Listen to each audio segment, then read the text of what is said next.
Hello peeps, it's your good buddy Waifu Belector, the only fair human on earth, here as always to talk that good video game talk.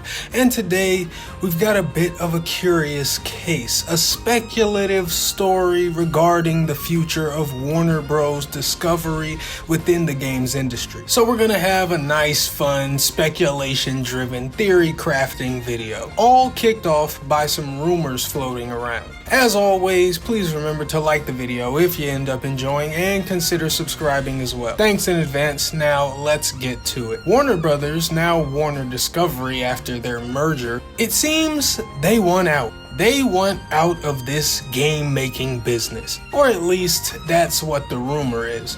Reports are saying that Warner Discovery is looking to sell at least parts of its gaming division, so maybe they don't want all the way out, but if this is true, well then they certainly don't like how in they currently are. These reports are also saying that a main reason for this games division culling is because it would allow Warner to pay back debt investors and avoid possible lawsuits. So the goal is just to sell some of their shit off so they can get some money and pay back the people they borrowed from. But are they cutting some pieces off of all of their divisions, or is their games division just almost fully expendable? Because you gotta think, a company like Sony with a much more successful games division, if they had to cut costs, they probably wouldn't start there necessarily. So Warner's game division being on the chopping block probably speaks to how things are going over there to some degree. And this isn't the first time that they've had their games division on the chopping block either. It happened a while back too. It was likely partially a reason why we got MK1 and not Injustice 3, and why MK1 came out in the underwhelming way it did. But that's old news. Point is, Warner Brothers is allegedly back at it again. The merge with Discovery held it off last time, but here we are again anyway. And if they are truly revisiting this idea, then it's probably safe to assume that this time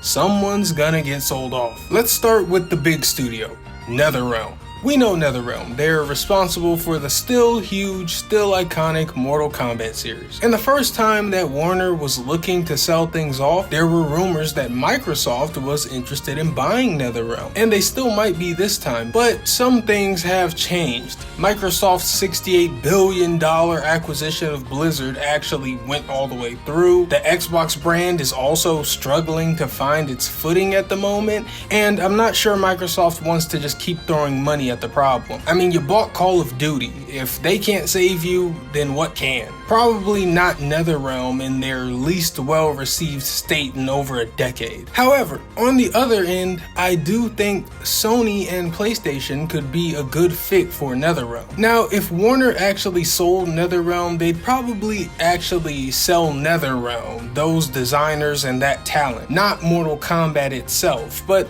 then what is the Mortal Kombat IP without the people who really know how to make Mortal Kombat games? If you sold NetherRealm to Sony, let's say, you'd probably just end up licensing the Mortal Kombat IP to them so NetherRealm can just continue doing what they do, but now under Sony and in a way more roundabout way. But then maybe that'd be cheaper and more lucrative for Warner. But then again, would Sony want to do something like that, or would they also feel that it's kind of pointless to have NetherRealm or MK one without the other? I don't know. To keep things simple, let's pretend Sony could get Mortal Kombat and NetherRealm from Warner. I think that would be a good fit. PlayStation is currently struggling to establish their place among multiplayer and live service games, and Mortal Kombat could kinda help to fill that out to a degree. It's not exactly live service in the way that PlayStation is thinking, but it's better than the nothing they more or less currently have. Not to mention,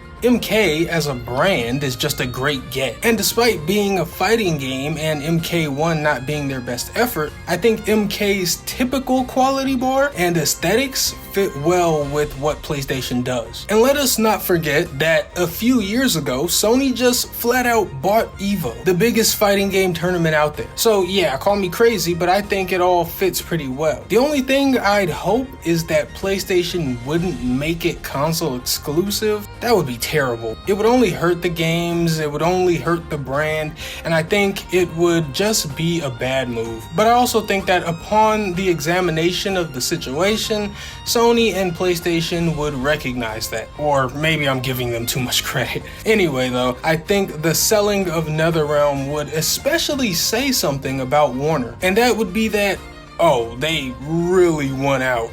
Because MK is huge. It's not some fucking baby bitch IP. So if you sell it off for a quick buck, which I'm sure would be a substantial buck, but that would let us know that you're clearly uninterested in being a part of this video game shit, you know? Another big studio that Warner has is Rocksteady. Of course, famous for the Batman Arkham series. Now, this one would obviously be a selling the studio specifically, the talent specifically kind of deal, because this IP is far less attached to video games than Mortal Kombat. DC's popularity does not hinge on video games at all, really. And Rocksteady, while well past their peak public reverence, I think you could still get a pretty penny for them. It won't be the penny you once could have gotten, especially after Suicide Squad flopped so hard, but I'm sure someone would take them off your hands. I mean, it's at least in part because Suicide Squad flopped so hard that Warner needs to make these divisional cuts. And you know what?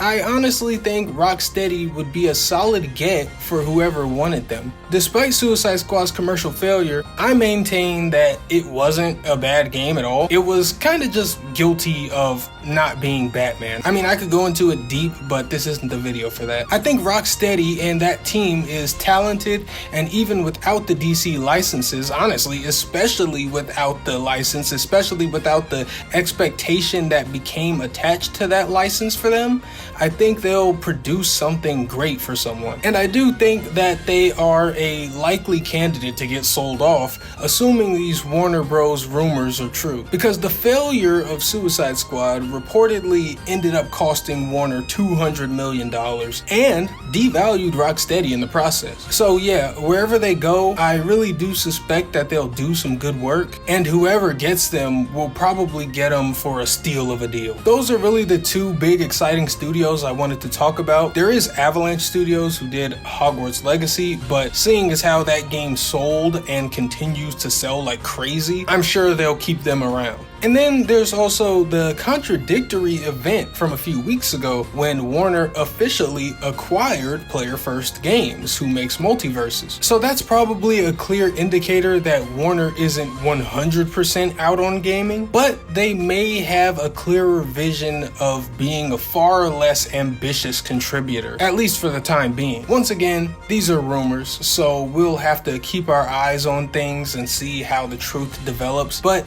okay, I guess that's all for now. Hope you enjoyed the video. Remember to drop a like if you did. And if you like and are passionate about video games, consider subscribing. I talk about gaming and the industry every week without fail. So if you do subscribe, make sure to turn on notifications so you don't miss out. Even if you don't do any of that though, thanks for watching. And until next time, I am Waifu Belector. I am just a normal guy. I like hentai and I like to speculate. Goodbye.